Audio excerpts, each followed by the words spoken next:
Hello my friends and welcome back to my channel. My name is David and now we are going to count down 10 historical fiction books that I'm going to read next. I wasn't going to do a category like this. My plan was my next grouping was going to be just the miscellaneous. And then Michael had to go and make a video on historical fiction today. Steve Donahue followed it up with an essentials list of historical fiction. And between the two of them, they've got me thinking historical fiction and how much I have come to really enjoy it, even though I haven't read a ton of it outside of Bernard Cornwell. But almost all of what I read of it so far has been really, really good. And so we're going to dive into 10 that I'm going to be reading. We're going to kick it off with one that I'm actually currently listening to as of yesterday. I'm about 12% of the way into the book because it had been a couple months since I had really done much audiobook listening. And so I wanted to find something I had pulled off my shelf. This had already been pulled as one of the miscellaneous. I've added a few more to get to this 10, which wasn't hard to do. But this is one I was very, very interested in getting into, and I'm really enjoying it so far. And that is The Fifth Heart by Dan Simmons. So this is the author of The Abominable. And essentially, this is Sherlock Holmes and Henry James. So Holmes, Henry James, working together so far in the United States on a mystery. So really, really interesting so far. I'm enjoying it tremendously.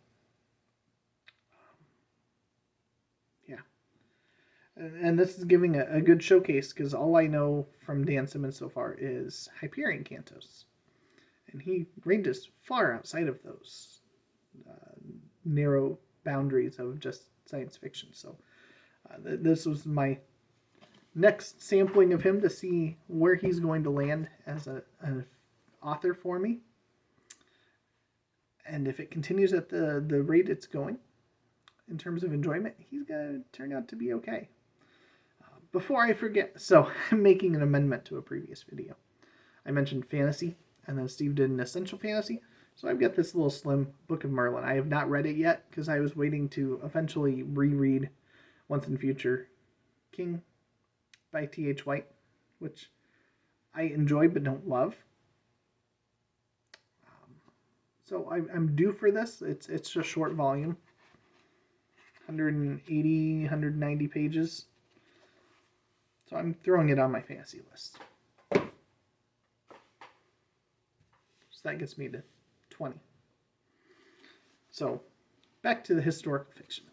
We have Claudius the God. So last year I read I, Claudius. Enjoyed it, even though it was a really, really tough read. It was slow going.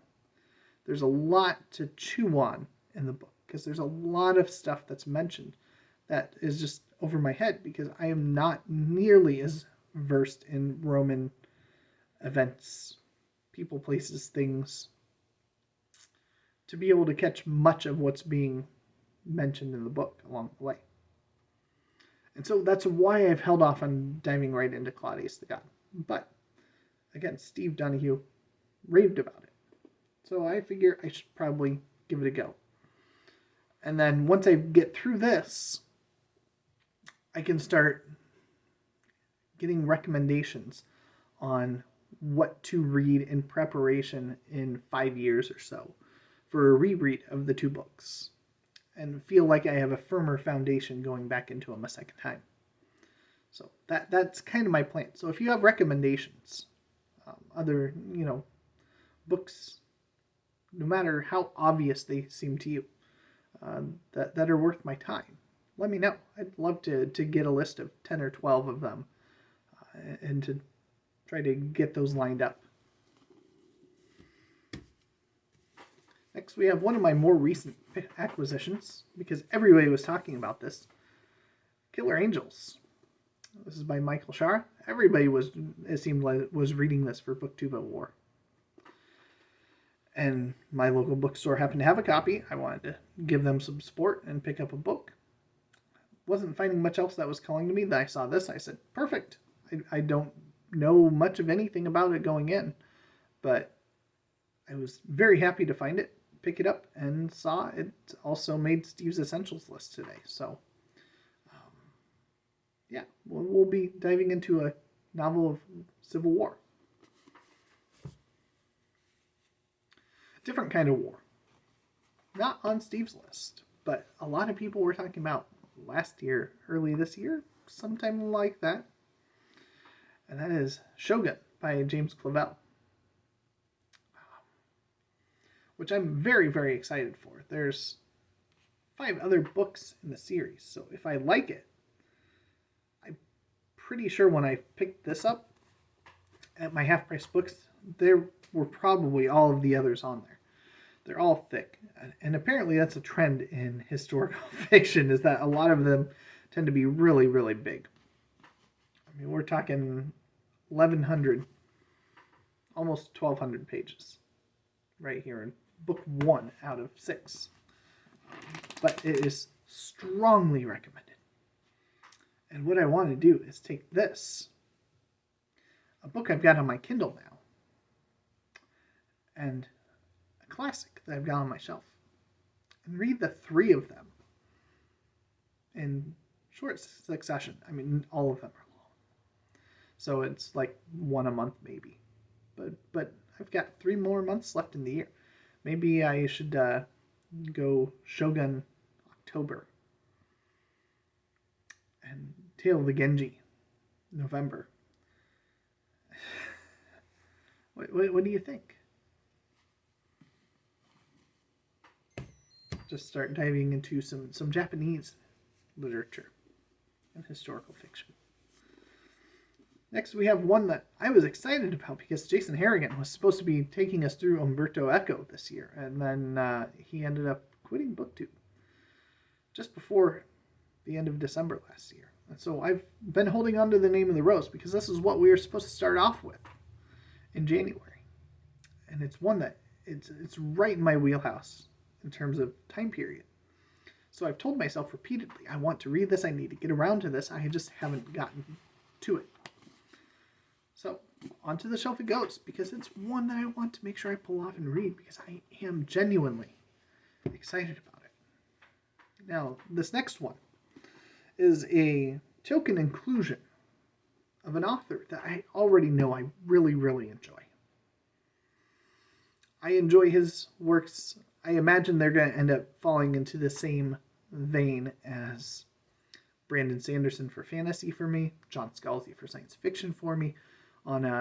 If I want something where I know exactly what kind of an experience I'm going to get, this is the author I'm reaching for, because they're all enjoyable. They all do what they do well, and they're entertaining. And that's Bernard Cornwell. And this is the only Cornwell book on my shelf that I haven't read yet.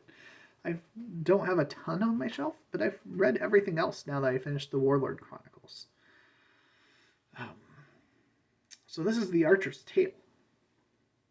I think this is the book 1 of the Grail? No. So this is a set in the 100 Years' War. Okay. Yeah, it's the Grail Quest series. So Archer's Tale, and then it's got Vagabond listed in here. I'm sure there's more than just those 2 after that, but this is the only one of those I have. Cornwell is yet to disappoint me. I would love to pick up the entirety of the Saxon Tales, but really to read through the second half of them. I've read probably the first 60% of the books. He's added some more since I got to, I think, 8 or 9 and stopped probably 4 years ago. And so I want to get back to them at some point in time. But until then, I've got The Archer's Tale to keep me going. Next, we have one I was supposed to read last year. I was supposed to do all of these books, and I failed miserably at that. My friend, Tony, from An Erudite Adventure, did not fail miserably. He did end up going through all of them, about one every 2 months over the course of last year, and kudos to him for sticking with it, and shame on me for just not. So I need to get to 20 Years After by Alexander Dumas, who is one of my favorite authors. I love Three Musketeers. I adore Count of Monte Cristo. It's been a long time since I read Man in the Iron Mask, but I remember really enjoying that too.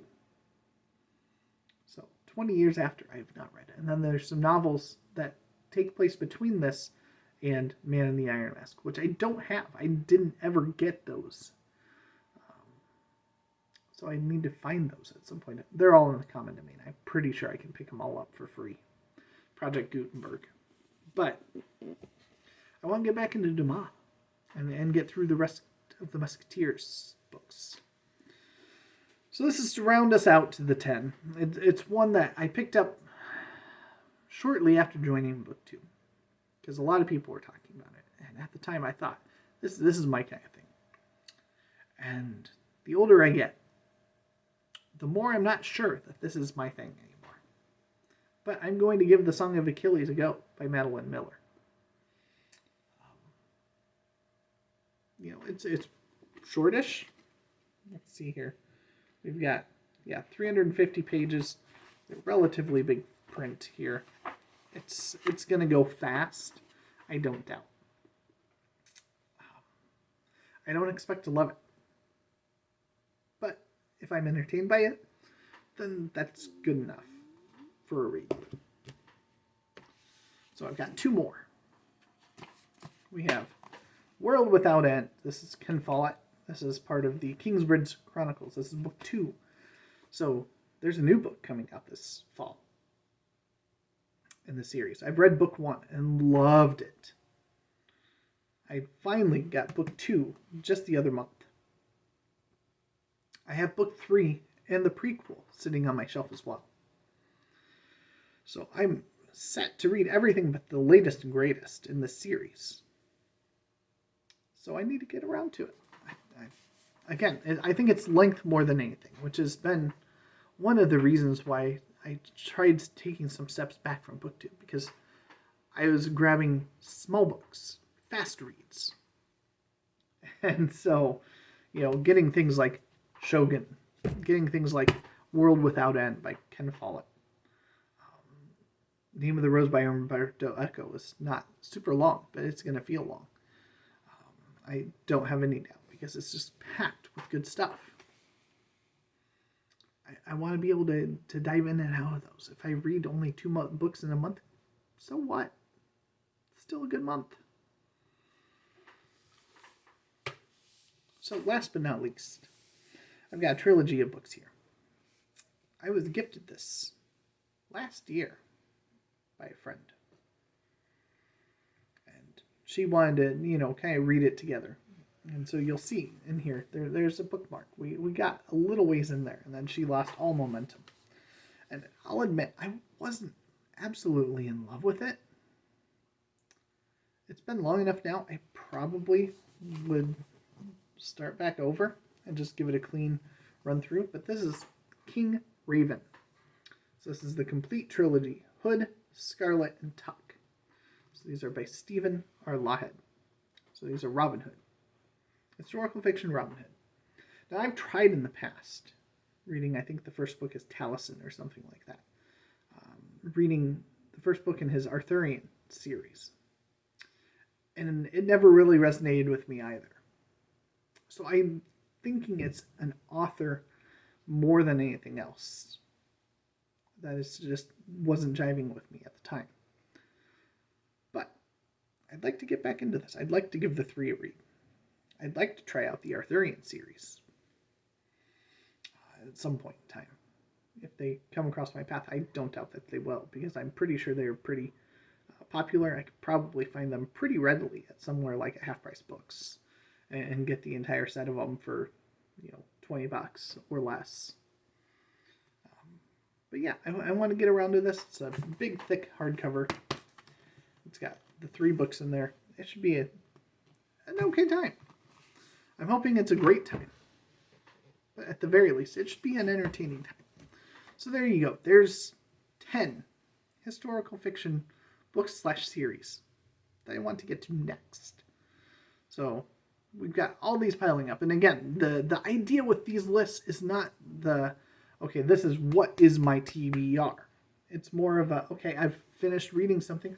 I've got all of them sitting on a shelf over here to the right of me at my desk. So it'll be looking at that and saying, okay, which of these is calling my name right now? And grabbing one off. So I will be back. I've got graphic novels. And then I will count down classics and nonfiction. I'll group those together. And then I'm slowly working my way through cataloging and reading summaries of the books I have on my Kindle. Because the thing that the Kindle doesn't let you do is you can't just boop, look at that. Instead, I've got to pull it up on Amazon, look and read it, what it is. I also have no idea of a length when it's on Kindle. For all I know, I open up a book, it could be as thick as this. Or it could be a teeny tiny little thing. I don't know. So I'm also jotting down page numbers. And if they're in a series, what book they are in, what series. So that I have some kind of an organization as I'm trying to pull all of that together. And so that'll be the last one to come because it's taking more time than anything else. But it's going to feel good to have an idea of, oh, hey, yeah, I'll recognize that title or that author a little bit better going forward. Anyway, I've rattled on long enough. I'm going to wrap this up now. I will catch you later. Thank you, book.